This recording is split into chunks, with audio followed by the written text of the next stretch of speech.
पहिला प्रश्न आहे, ज्यांना उत्तर येत असेल त्यांनी हात वर करायचा. प्रश्न पहिला, बाबांना नातवंड किती आहे? ताईंनी हात वर केलेला आहे. मी ताईंकडे जातो. ताईंसाठी जोरदार टाळ्यांनी स्वागत करा. ताई, सर्वप्रथम आपण आपलं नाव सांगा.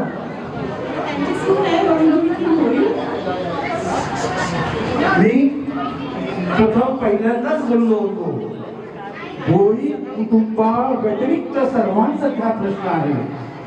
ताई, क्षमस्व. बरं, नाव सांगा. माझं नाव राजेश सुतार. त्यांना 9 नातवंडे. जोरदार टाळ्यांनी स्वागत करा. पुढील दुसरा प्रश्न आहे, बाबांचे जन्मस्थान कोणते आहे? कुठे आहे? पाळला वगडवाड. जोरात टाळ्या वाजवा बाबांसाठी.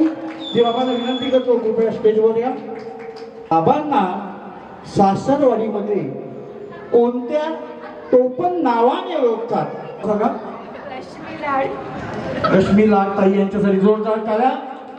उत्तर गणपतराव.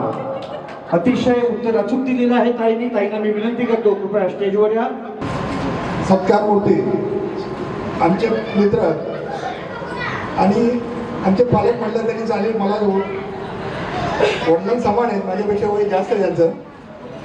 श्री खेमचंद्र भोईसाहेब त्यांच्या 75व्या वर्षी हीरक महोत्सव आपण सर्वजण तो साजरा करण्यासाठी जमलेलो आहोत. साहेबांचं आम्हाला बरंच मार्गदर्शन भेटले. आपण एक पतपेढी चालवला, आदिवासी युवक क्रांती दल आणि आदिवासी युवक पतपेढी. तर त्या पतपेढीमध्ये साहेबांनी जवळजवळ 95% त्यांचं कार्य आणि बाकीचे लोक चांगलं सहभागी आहेत. ते आमचं एक असं खांब आहे, मजबूत खांब आहे आणि त्यांच्या मार्गदर्शनाखाली आम्ही सर्व कार्यरत होतो. मी परमेश्वराला विनंती करतो, दादांना दीर्घायुष्य, निरोगी दीर्घायुष्य लाभो.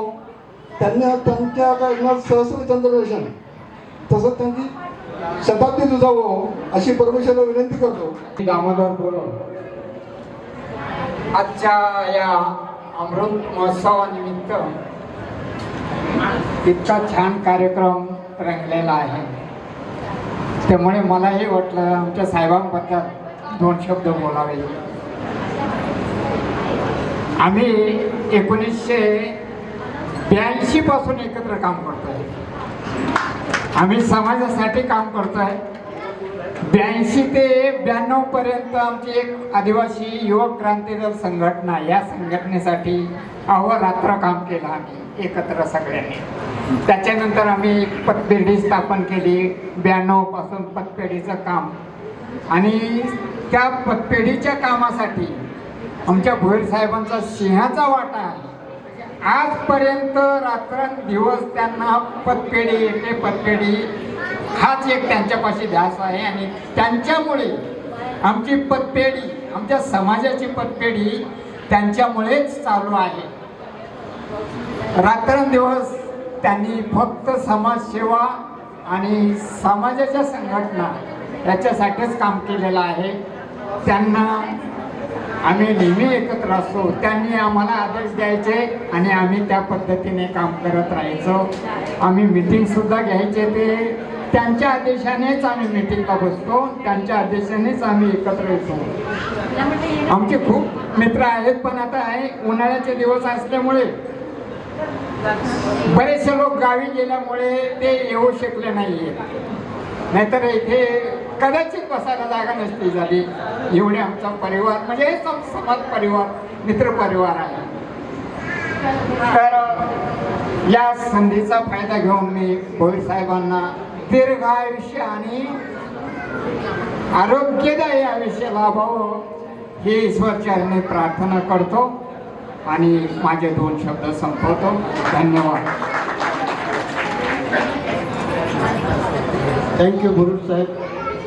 कृतिशील आदिवासी सहकारी पतसमितीचे माजी चेअरमन आणि आमचे सन्मित्र या ठिकाणी पतसंस्थेचे बरेच कार्यकर्ते आलेले आहेत. त्यामध्ये ढिगे साहेब आहेत, लहुजी गबाले साहेब आहेत, ज्ञानदेव भांगे साहेब आहेत, ज्यांनी अतिशय मोठं योगदान दिलेलं आहे कृषीशील आदिवासी पतसंस्थेला. त्याप्रमाणे देवेंद्र भांगे स्मृती ग्रंथालय याचे देखील कार्याध्यक्ष या ठिकाणी आलेले आहेत. आदिवासी युवक क्रांती दलाचे काही कार्यकर्ते आलेले आहेत संघटनेचे. या सर्वांनी माझ्या या अमृत महोत्सवी कार्यक्रमाला हजेरी लावली आणि शुभेच्छा व्यक्त केल्या. त्याबद्दल मी आपले सर्वांचे आभार मानतो. धन्यवाद. तो की आपल्यासमोर कोणाचा हा मोबाईल हा सीटवर होता. कोणाचा मोबाईल असेल? बाबांचाच आहे. बघा, बाबांचाच मोबाईल आहे. अमृत महोत्सवी वर्ष 75वे, मोबाईल सुद्धा 75वा. बाबा नंतर मी भेटतो.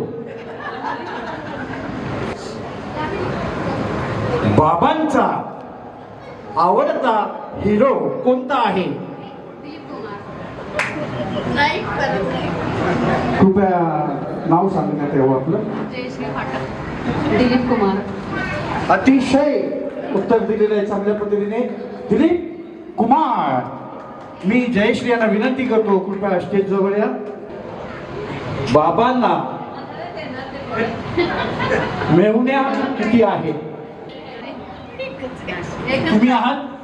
मी संगीत खुर्ची करू का? कोणी ते येतोय त्याला विचारू का? सदावर ही विनंती. वसंत भीमाजी मांडवे. बाबांना मेहुण्या किती आहेत? नावासहित सांगण्यात यावे. जीवनाचा जो प्रवास आहे, आज त्यांनी जे केलेलं कार्य आज तुमच्या समोर दिसतंय. आज त्यांचे मित्रपरिवार आहे, अतिशय वरिष्ठ असे अधिकारी आज उपस्थित आहेत. उच्च शिक्षण तरी घेतलं असेल, समाजकार्य करत असताना, शिक्षण घेत असताना कुठेही कसं असं तुम्हाला भास वाटला तर खरोखरच तुम्ही नाटक सिनेमा पहा. त्यातून आपल्याला भरपूर काही मिळतं. कारण का हे तुम्हाला सांगायचं मुख्य कारण असं, खेमचंद्र बाबा हे मद्रासला असताना मद्रासी नाटक बघणे, 12 ते 3, 3 ते 6, 7 ते 9 आणि 9 ते 12 मद्रासी पिक्चर एकाच दिवशी एकाच ठिकाणी 4 वेळा पाहिलेल्या त्या बाबांसाठी जोरदार टाळ्यांनी स्वागत करा.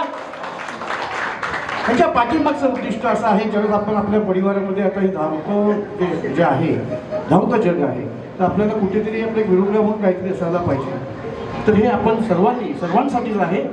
आपलं शरीर जे आहे हे व्यवस्थितरित्या जपण्यासाठी मी माझ्याकडून बाबांकडून विनंती करतो. बाबांचा अनुभव आहे, नाटक पहा, सिनेमा पहा. मी पुढे आज आपण या ठिकाणी माझ्या अर्थात आमच्या 75व्या वाढदिवसानिमित्त आपण सर्वांनी या ठिकाणी येऊन आम्हाला ज्या काही शुभेच्छा दिल्या त्याबद्दल मी आमच्या कुटुंबातर्फे आपलं सर्वांचं हार्दिक आभार मानतो. जीवनामध्ये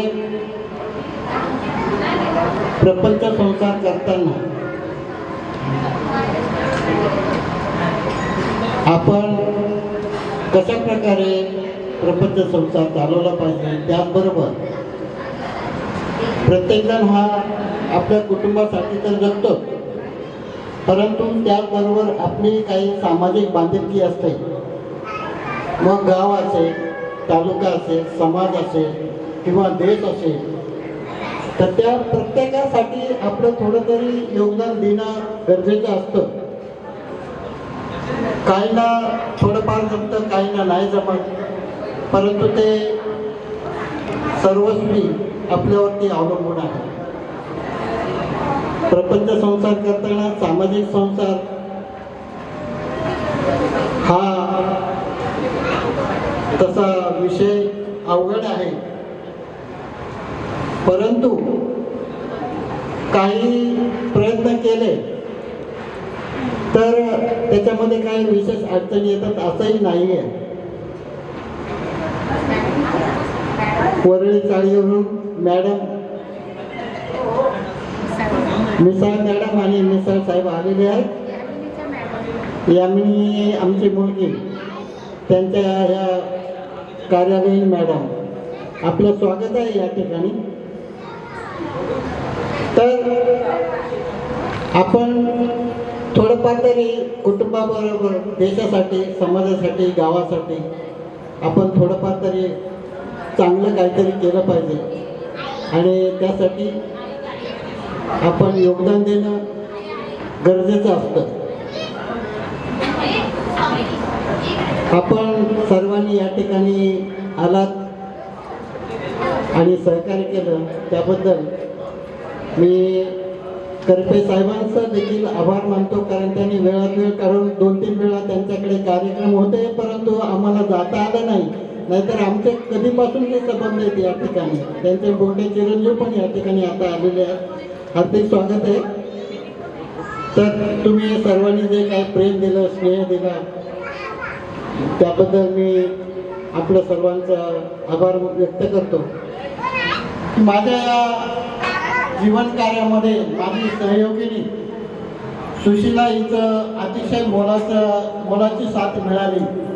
जसं मगाशी कुणीतरी म्हटलं की प्रत्येक पुरुषाची यशामध्ये त्याच्या पत्नीचा हातभार असतो.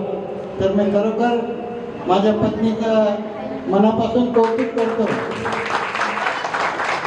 कारण हे जे काही मिळवलेलं आहे त्याच्यामध्ये नक्कीच 50% बरोबर ना, 50% वाटा तुमचा आहे आणि चांगल्या प्रकारे सहकार्य केलेलं आहे. त्याबद्दल मी त्याचं कौतुक करतो. धन्यवाद. आमचा आवडता बर्थडे आहे आणि झाला नाही, अजून केक कापायचा आहे. पण तुम्ही सगळेच जण आले, जेवढे जेवढे यामिनीने फोन केलेले तेवढे जण आले बर्थडेला. धन्यवाद धन्यवाद धन्यवाद. जो मगाशी कोणालाही प्रश्न उत्तर नाही आलं की पप्पांना मेवणी कोण आहे, त्याचं नाव काय, त्यांचं आता आगमन झालेलं आहे. या आमचा वाढदिवस करायचा ना, ऍक्च्युली संकल्पना आमच्या कोणाच्या डोक्यात नव्हती. ती अशी आली की आमचा स्वामीचा मठ आहे मुलुंडला, श्री स्वामी समर्थ निवास नवसा उपासना मठ मुलुंडला पश्चिमेला. आमचे मठाचे मठाधीश आहे परमपूज्य सद्गुरू शिवदत्त दादा महाराज. त्यांच्याकडे ही संकल्पना मला आली. ती अशी आली की गेल्या वर्षी माझा आणि यामिनीच्या लग्नाचा वाढदिवस होता. तर माझ्या घरचे आई पप्पा आणि आमच्या सद्गुरूंची फॅमिली आम्ही बाहेर गेलो होतो जेवायला. तर तिकडे हॉटेलमध्ये असं बोलताना विषय निघाला. आमच्या सद्गुरूंनी पप्पांना विचारलं की बाबा तुमचं वय किती आहे म्हणून. तेव्हा पप्पा बोलले की 74 रनिंग आहे, आता जूनमध्ये 75 स्टार्ट होईल. तर तेव्हा माती जरा थोडा डोक्यात गोष्ट क्लिक झाली, अरे पप्पांचा 75वा येतोय, आपण साजरा करायला पाहिजे. तर मी यामिनीला बोललो की अरे पप्पांचा 75 आहे, तर आपण वाढदिवस साजरा करा. मग ती दादांशी, यात्यांशी, आईशी बोलली. पण असं जरा कळलं की त्यांना 75 सुरू झाले गेल्या वर्षी. मग तो कार्यक्रम या वर्षी करण्यात आला. तर आज आमचे सद्गुरू मुंबई बाहेर आहेत, तर ते आज आले नाहीत या ठिकाणी. तर त्यांचे पहिले मी आभार मानेन की त्यांच्यामुळे आम्हाला प्रेरणा मिळाली. आज पप्पांचा वाढदिवस तिथे साजरा करण्यात झाला आणि आमच्या कोणत्याही डोक्यामध्ये हे असा कार्यक्रम नव्हता. पप्पांबद्दल आता सगळंच तुम्ही बघितलं, त्यांचा स्वभाव, त्यांचं समाजकार्य. जास्त प्रेम नाही, कोणावरही कमी प्रेम नाही, ते सर्वांवर समान प्रेम करतात. त्यांचा स्वभाव पण असा शांत आहे, सरळ मार्गाने चालतात. मला फक्त आता वडिलांबद्दल बोलायचं. आईबद्दल सर्वच बोलतात, सर्व लिहितात, पण वडिलांबद्दल फार कमी बोललं जातं किंवा लिहिलं जातं. म्हणजे माझ्या ज्या भावना आहेत किंवा मला जे वाटतं वडिलांबद्दल ते मी आज फक्त बोलतो. मला कसं आहे, लहान मुलांना किंवा आपल्या वडिलांचा राग येतो किंवा ते राग करतात, साहजिकच आहे, ते करतातच. कारण लहानपणापासूनच त्यांना ते असं दर्शवलं जातं की अरे मस्ती करू नको, बाबा मारतील ओरडतील, हे करू नको ते करू नको, बाबा ओरडतील मारतील. आमच्या घरी पण तेच चालू असतं. कधी बाबांचा फोन आला तर मुलं लगेच शांत बसतात, किंवा त्यांना कळलं की बाबा आता कामावरनं घरी येतात तर शांत बसतात. तर ती मुलांना भीती झालेली असते. पण ऍक्च्युली काय आहे माहिती आहे, वडिलांचं प्रेम जे आहे ना ते त्यांना नाही दिसत. वडिलांचं प्रेम जे आहे ना हे आपलं नारळ असतो ना त्या प्रकारे असतो. नारळ असतो बाहेरना जेवढा तो कठोर आणि कठीण असतो तेवढाच जास्त तो आतून नरम आणि गोड तेवढा असतो. तर ती मुलांना त्या गोष्टी नाही कळत तेवढं. आपल्याला जर ठेच लागली ना तर आपण बोलतो आई गं. ते जर आपण रस्त्याने चालताना एखादी मोठा ट्रक येणार असेल किंवा मोठा अपघात घडणार असेल तर आपण बोलतो बापरे. म्हणजेच काय, जर आपलं छोटं संकट असेल तर आपल्याला आपली आई आठवते, आणि एखादं मोठं संकट जेव्हा येतं तेव्हा आपल्याला वडील आठवतात. आई जी आहे ना आपल्या घराचा कळस आहे, आणि वडील जे आपले आहेत ना हे आपल्या घराचा पाय आहे. आई जी असते ती आपल्या मुलाला इथे कडेवर घेते. कधी पण बघा तुम्ही, कडेवर का घेते तर ती मुलाबद्दल एक भावना असते, प्रेम असते. आणि वडील जे असतात ना ते मुलाला आपल्या खांद्यावर घेतात. ते ह्यासाठी घेतात की ते ह्या उंचीवरनं बघतात, पण आपल्या मुलाने आपल्या खांद्यावर बसून जे मी नाही बघू शकत ते आपल्या मुलाने बघितलं पाहिजे. ह्या मागे ही त्यांची भावना असते. बाकी त्यांची स्वप्न काही नसतात. माझ्या घरचं उदाहरण तुम्हाला सांगतो. माझा भाचा भार्गव कुठे गेला काय जेवायला? काय आहे तो यावर्षी 10वीला होता, त्याला 71% मिळाले. तर त्याचा जो आनंद होता तो माझ्या बहिणीला पण झाला, माझ्या भाऊजीला पण झाला. बहिणीने काय ते रडणं झालं, त्यातनं तिने तो आनंद व्यक्त केला. पण माझे भाऊजी जे होते त्यांचा आनंद तसा नव्हता. त्यांचा आनंद असा होता की त्यांना ज्यांचे जे ओळखीचे भेटत होते प्रत्येक जण त्यांना ते सांगत होते की माझ्या मुलाला भार्गवाला 71 मिळाले, 71% मिळाले, 10वी पास झाला. त्यांचा जो आनंद होता ना तो त्यांच्या डोळ्यामध्ये आणि त्यांच्या बोलण्यामध्ये तो मी जाणला. ते बोलताना मला एक वाक्य बोलून गेले की मला 10वीला जेवढे टक्के मिळाले ना त्यापेक्षा जास्त टक्के भार्गवला मिळाले. म्हणजे हेच असं की वडिलांची स्वप्न काही नसतात, त्यांची जी स्वप्न असतात ना ती त्यांच्या मुलांमध्ये असतात आणि ती तशी ती पूर्ण करतात. एक बायको आपल्या नवऱ्याला बोलते की मला एक दागिना करा, पण तो नवरा आपल्या बायकोला बोलतो ह्यावेळी नाही जमणार, पुढच्या वेळी बघू. असंच करता करता ते 20 वर्ष 25 वर्ष 30 वर्ष काढतात. पण तोच नवरा जेव्हा वडिलांची भूमिका घेतो तेव्हा तो आपल्या मुलीच्या लग्नासाठी 2 महिन्यात तो दागिना तयार करतो.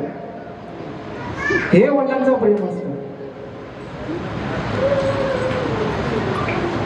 त्यांची स्वप्नात नाही मुलांच्या म्हणजे वडिलांचं एवढं असतं की जे मला नाही मिळालं ते माझ्या मुलांना मिळालं पाहिजे, जे माझ्याकडे आहे ते त्याच्यापेक्षा जास्त माझ्या मुलांना मिळालं पाहिजे.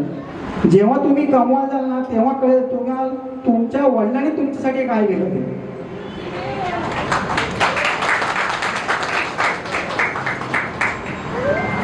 कसं आहे, आपल्या वडिलांनी किती कष्ट केले पाहिजे, किती काम केलं पाहिजे हे त्यांचं वय नाही. हे त्यांची मुलांनी ठरवलं पाहिजे की आपल्या वडिलांनी किती कष्ट आणि किती काम केलं पाहिजे.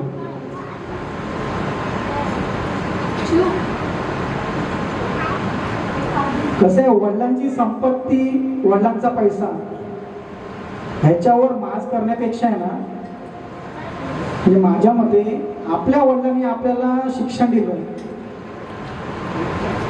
तेवढं सक्षम बनवलं तर ते आपण कमवलं पाहिजे. आणि आपल्या वडिलांनी अभिमानाने सांगितलं पाहिजे की हे माझ्या मुलाचं आहे, हे माझ्या मुलाने करावं. आयुष्यात संपत्ती किती आहे किंवा पैसा किती हे महत्वाचं नाही. आयुष्यात वडील असणं हे महत्वाचं आहे. फोनवर खूप बोलतो, खूप वेळ गप्पा गोष्टी करतो, पण आपण आपल्या वडिलांशी फोनवर किती बोलतो? किती एका मुलाचं किंवा एका वडिलांचं बोलणं म्हणजे माझ्या मते 10-12 सेकंद असेल, डोक्यावर पाणी 15 सेकंद. त्यांचं काय बोलणं असतं फक्त, जास्तीत जास्त काय असतं, वडिलांनी फोन केला, काय रे कुठे आहेस, किती वेळ लागेल, तेव्हा येणार, तेवढा फोन. किंवा एखादी जर मुलगा आजारी असेल तर काय रे कसं आहेस, औषधं घेतलीस का, जेवलास का, आराम कर, बस. तेवढं त्यांचं 10-12 सेकंदाचा फोन त्यांचं बोलणं असतं. जर कधी तुमच्या वडिलांचा जर फोन आला ना, तो कधीच कट किंवा इग्नोर करू नका. 1-2 रिंग मध्ये तो फोन उचला. कारण काय माहितीये, तो फोन फार कमी लोकांना येतो.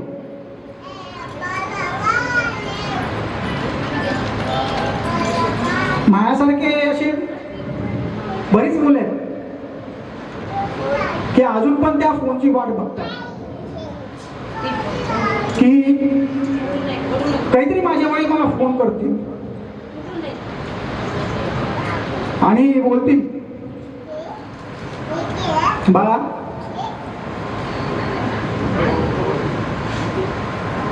कसं आहेस, काय करतोयस, सगळं नीट चाललंय ना? कसं आहे माहिती आहे,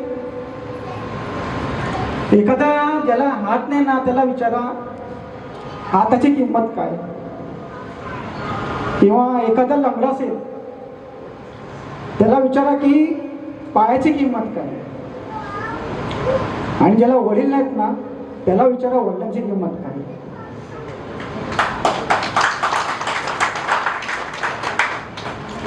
आज मला ना 2 गोष्टी इथे करायच्या वाटतात, माझी खूप इच्छा आहे.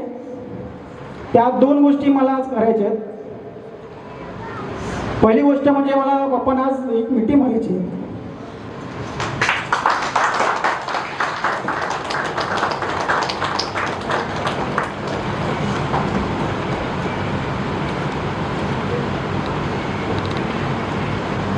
आणि दुसरी गोष्ट जी आहे, एक मिनिट, त्यांच्यावर मला एक सेल्फी घ्यायची.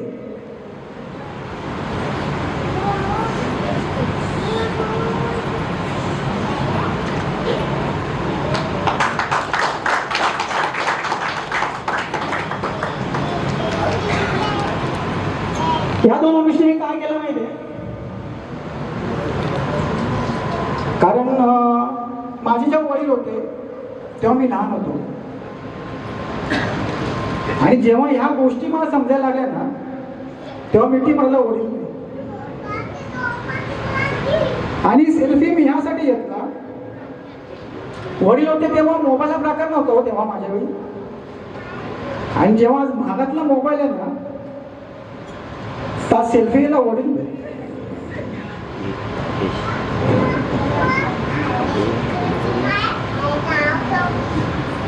मी तुम्हाला ज्यांची वडील आहेत ना त्यांना एवढंच सांगेन की वडील जोपर्यंत आहेत ना तर त्यांना मिठी मारा.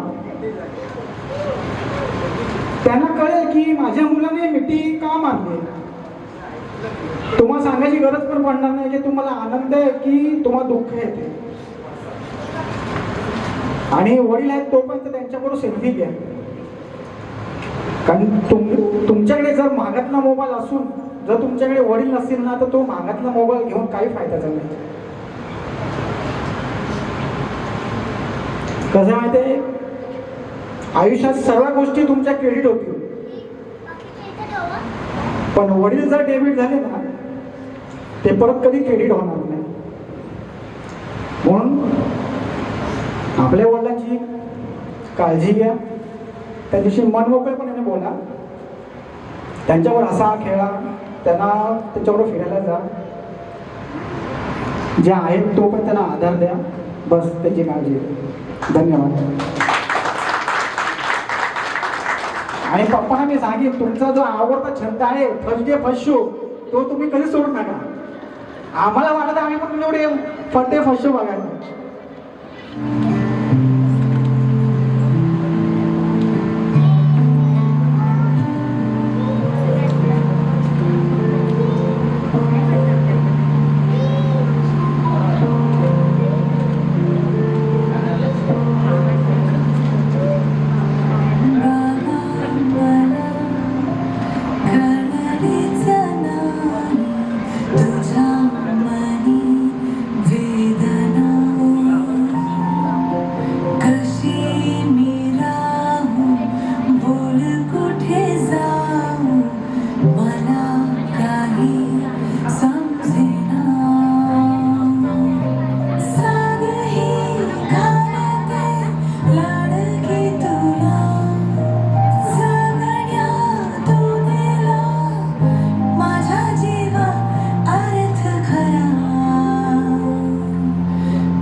खेळण्यातला माझा खेळ होता तू, शहाणी होते मी, वेळ होता तू, माझ्यासाठी कारे सारा खर्च केला तू, आमचे तू फेडू दे बघ हे मला, जगण्या रे मला अजूनही तूच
जोपर्यंत डोक्यावर आहे तोपर्यंत सुखाचा पाऊस कमी पडतच नाही. बाबा नावाचा आभाळ जोपर्यंत डोक्यावर आहे तोपर्यंत सुखाचा पाऊस कमी पडतच नाही आणि दुःखाचं भूत सुद्धा कधीच आपल्या अंगावर येत नाही. कमी पैसे असतानाही जास्त कष्टात राहून मोठ्या गोष्टीही मिळवून देतो ना, ते म्हणजे बाबा बाबा बाबा. बाबा यांना 75व्या वाढदिवसाच्या मनपूर्वक शुभेच्छा. माझे बाबाचे बाबा आता नाही आहेत, तर ठाणा बाबांमुळे मला त्यांची कमी नाही वाटत. ठाणा बाबा मला खूप प्रेम करतात. ठाणा बाबा कधीतरी मला बोलतात लुंगीना, आणि जेव्हा ठाणा बाबा भेटायला येतात ते एक गोष्ट देतात, ती आता मी देणार आहे.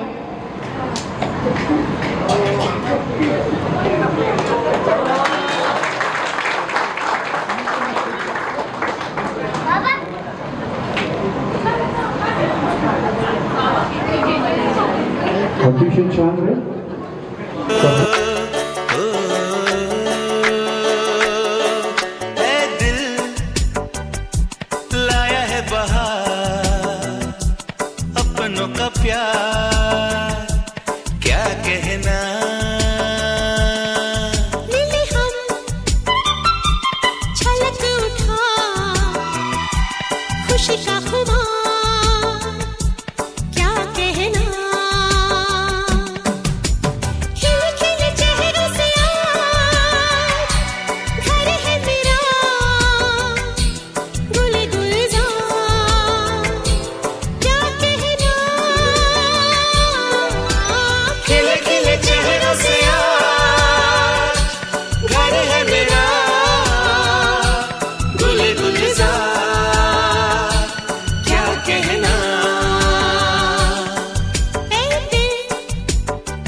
आज अजून इकडे एका व्यक्तीचा वाढदिवस आहे,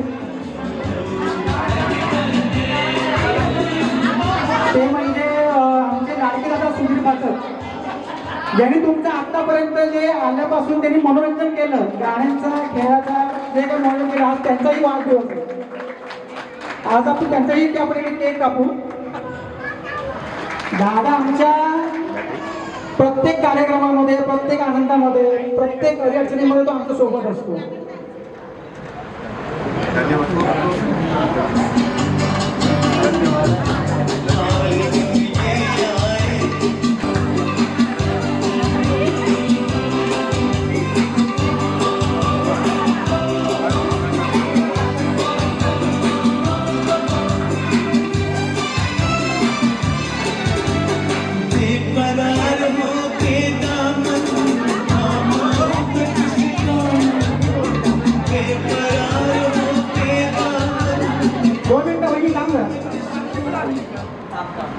मला एक मी यांचं फक्त सांगायचं आहे,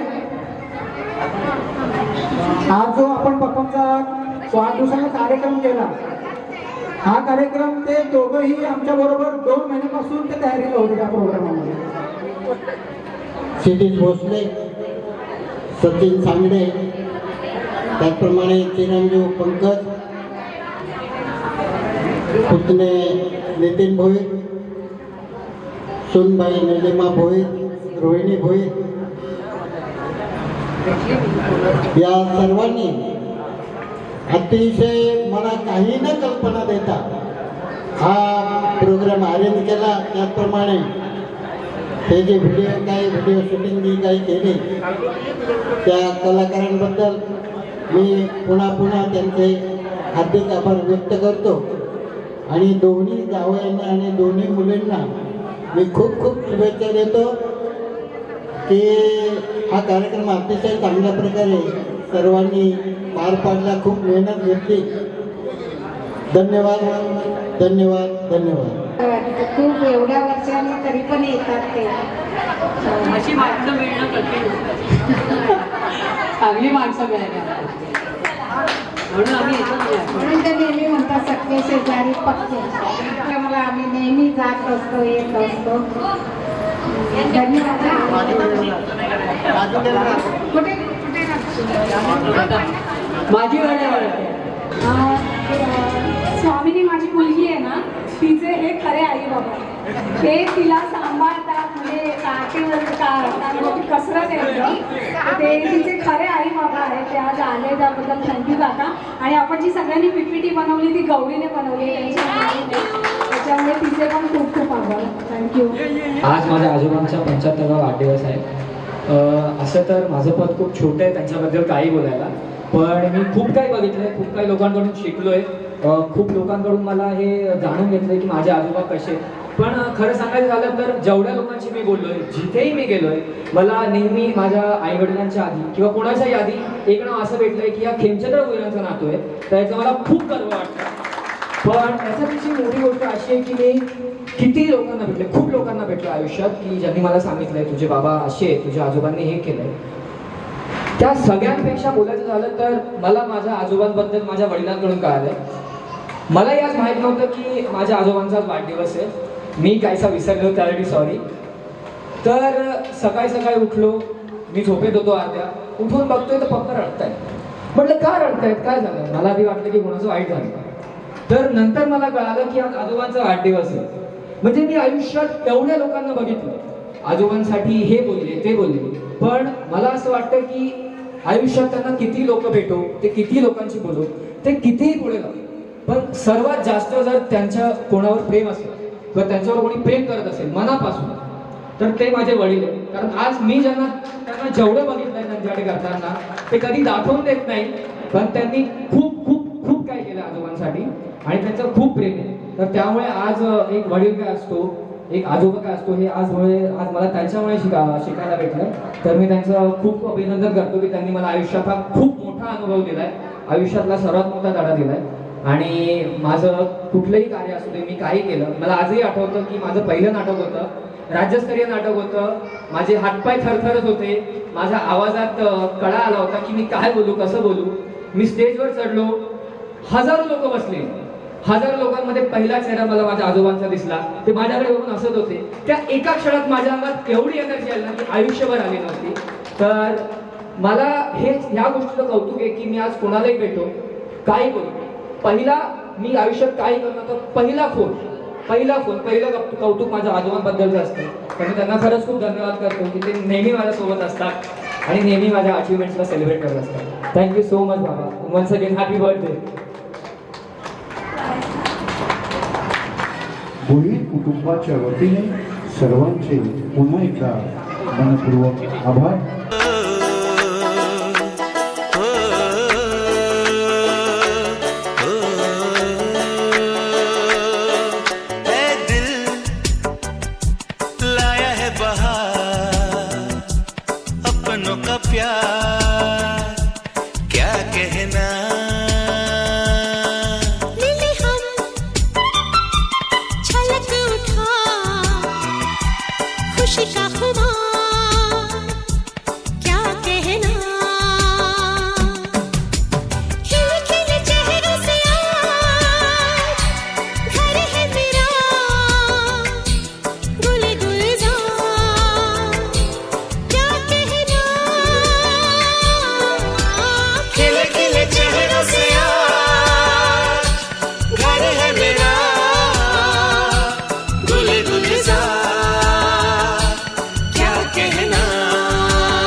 प्यार की यही एक धुन हर सुबह शाम बजती रहे।